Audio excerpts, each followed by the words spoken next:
Hello. तर आज मी हृदयसाठी ड्रायफ्रुट्सचे लाडू बनवले होते. बाळाच्या छोटे-मोठ्या भुकेसाठी हे लाडू परफेक्ट आहेत. तर लाडूसाठी 1 वाटी खजूर आणि 1 वाटी अंजीर अर्ध्या ते 1 तासासाठी पाण्यात भिजत घालायचं.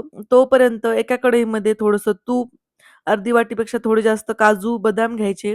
ते चांगले भाजून घ्यायचे. त्यानंतर कढईमध्ये आणखी थोडंसं तूप घालायचं. त्यामध्ये 2 वाट्या मखाने घेतले आहेत. मखाने चांगले क्रिस्पी होईपर्यंत भाजून घ्यायचे. त्यानंतर आणखी थोडंसं तूप घालून 10-15 अक्रोडही भाजून घ्यायचे.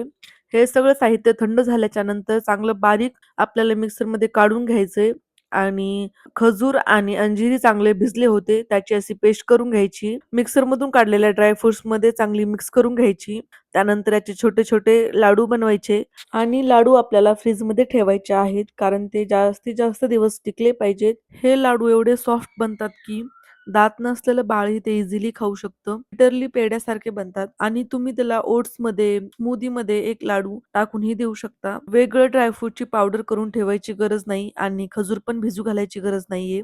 आणि रिधवला आजकाल माझ्या हाताने काहीच खायचं नसतं. त्याला स्वतःच्याच हाताने एक्सप्लोर करायचं असतं आणि लाडूही मी खाऊ घालत होते, तर त्याला माझ्या हाताने खायचा नव्हता. मग त्याला छोटे-छोटे घास करून त्याच्या हातामध्ये दिले. त्याने नंतर खाल्ला. व्हिडिओ आवडला असेल तर लाईक करा आणि अशाच रेसिपी पाहण्यासाठी मला फॉलो करा. चला भेटूया पुढच्या ब्लॉगमध्ये.